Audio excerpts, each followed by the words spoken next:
Hello বন্ধু, তুমি কোথায়? এই গান ভাই ওই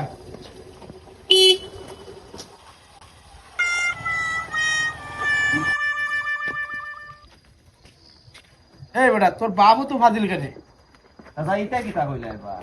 আমার বাপ হইল এই গ্রামের সুনামধন্য মানুষ। মানুষ আটতে আটতে যাইতে কত সালাম টালাম দে। তোর বাপ আচ্ছা সুনাম দো না তোর বাপ, আর তোর বাবা তো ফাজিল কেন লাগি? তোর বাপ তো তার থেকে আরো ফাজিল। কিতা হইছে কিতা কিতা হইছে? আমাকে কিতা করতে আমরা মামা তো পাপা মানুষ তোর বাপ বালা, হেরু বাপ বালা, তুইও তো অবস্থা লাগি তো। মুরব্বী দেখে সামনে গান নেই যাই সালাম নাই খেল লাগি। হ্যাঁ করবি রে, করবি রে, হ্যাঁ করবি রে, করবি রে। দিন শোনা রে।